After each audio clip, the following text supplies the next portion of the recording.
vamos falar de Setembro Amarelo. A gente continua falando sobre a importância da saúde mental e da prevenção ao suicídio. Ao vivo pela internet eu converso com a psicóloga Ana Moema. Oi, Ana, boa tarde para você, seja bem-vinda. Oi, boa tarde, Lívio. Coisa boa te receber. Prazer Com a estar Ana, aqui falando sobre esse tema. que bom. Com a Ana nós vamos focar na atenção à terceira idade.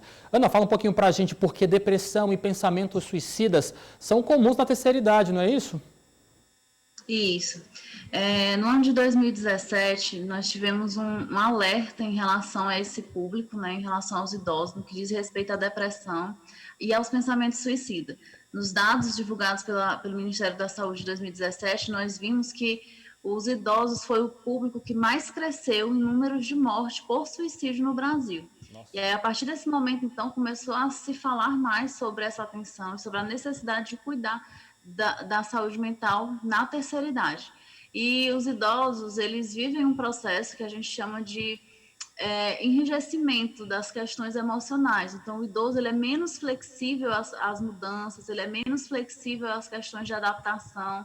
Então, ele tem uma tendência também maior a ter um enrijecimento dos pensamentos negativos. Então, é bem mais difícil para o idoso trabalhar esses pensamentos. Então, como ele vive uma quebra social muito intensa, né? O idoso ele vem de uma vida ativa, ele vem de uma série de papéis e ele passa para um momento onde ele vai perdendo essas questões de autonomia, os papéis sociais, e isso vai gerando nele também essa confusão mental e essa dificuldade da elaboração desses sentimentos, o que favorece a intensificação ou surgimento de uma depressão e, consequentemente, de pensamentos de insatisfação em relação à vida.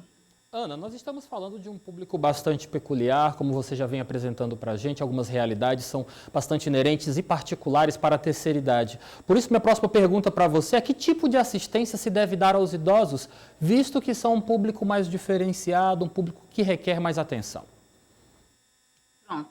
Quando a gente fala do idoso e da realidade do suicídio no idoso, nós precisamos pensar numa tríade, que é a depressão, o isolamento social e as doenças clínicas. Então, o idoso é um público que é bastante acometido pela depressão e também é um público que está socialmente isolado, porque ele perde um pouco dessa questão da autonomia, como eu falei. E a assistência que nós precisamos dar é de tentar entender que o idoso ele tem muito conteúdo emocional. E às vezes ele tem um discurso um pouco mais prolixo, tem um discurso que ele é mais repetitivo, longo, e isso gera nas pessoas que estão à sua volta uma impaciência em estar atento àquele discurso. E esquecem que por trás desse discurso longo e às vezes desorganizado, tem uma carga de sentimento muito intensa, que ele precisa falar, que ele precisa deixar sair.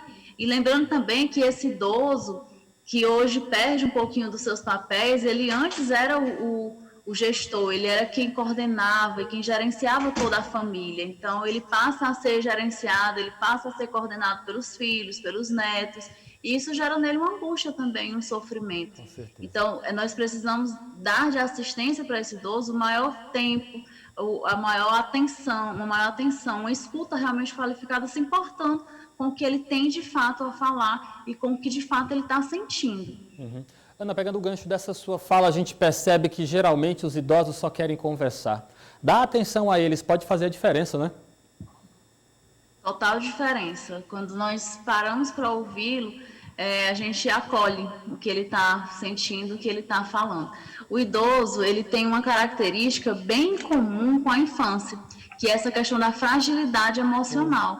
Eles têm uma fragilidade emocional maior, ou seja, uma dificuldade maior em elaborar sentimentos, em ressignificar. Então, quando a gente para de forma realmente atenta e escuta o idoso, nós damos a ele a oportunidade de falar sobre o que ele sente. E aí, Lívia, só fazendo um parêntese, claro, existem muitos idosos que têm algum adoecimento, alguma doença clínica que compromete a questão da fala. E quando esse idoso tem essa fala comprometida, as pessoas têm ainda uma tendência maior de achar que esse idoso não tem nada para dizer e que ele não tem nenhum tipo de sofrimento. E esses idosos que também têm uma dificuldade com a fala, eles precisam ter um momento de atenção. que por mais que eles não consigam falar de forma clara, eles também precisam ser ouvidos, serem olhados, se sentirem acolhidos. E eu Sim. posso só fazer uma pontuação À vontade. em relação à questão do suicídio no idoso, é que esse suicídio, ele não, essa fala, esses sinais de suicídio, de insatisfação com a vida, muitas vezes eles não vêm de forma tão clara, com falas tão claras, mas eles vão começando a perder o interesse por questões que antes eles gostavam. Então, aquele idoso que era brincalhão, comunicativo, ele começa a se isolar. Aquele idoso que gostava de brincar com os netos, ele começa a perder o interesse por essas atividades, vão tendendo mais ao isolamento.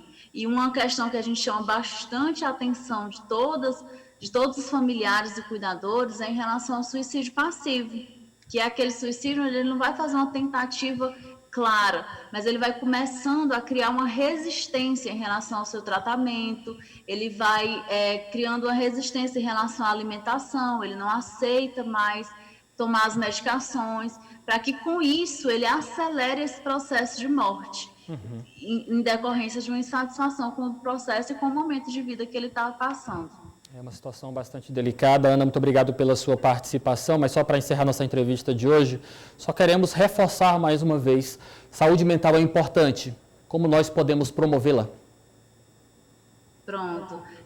Nós promovemos saúde mental ao tempo que a gente cuida dessa saúde mental, ao tempo que a gente insere na nossa vida atividades que nos fazem bem, atividades que me aproximam dos meus sentimentos, atividades que permitem falar sobre o que eu sinto e também elaborar aquilo que eu sinto. Então, pensando em relação aos idosos, nós podemos inserir dentro da atividade desses idosos momentos em que proporcione a ele algum tipo de autonomia, atividades manuais que eles podem fazer, leitura, música, dança, conversa, atividades que eles gostam, como, por exemplo, cultivar uma horta ou passear também. Nós estamos num momento de pandemia, é um momento onde eles não podem sair, mas que nós podemos criar dentro de casa algumas alternativas, como, por exemplo, reunir os filhos através de videochamada, cantar com eles, ensinar coisas novas, um instrumento, e tudo isso vai gerando e proporcionando esse processo de encontro com os nossos sentimentos. E quando eu cuido dos meus sentimentos, automaticamente eu promovo também a minha saúde mental e eu afasto o risco de um dia pensar em suicídio. Ana, muito obrigado pela sua participação. Uma excelente tarde e até uma próxima oportunidade, viu? Boa semana para você. Obrigada. Tchau, tchau.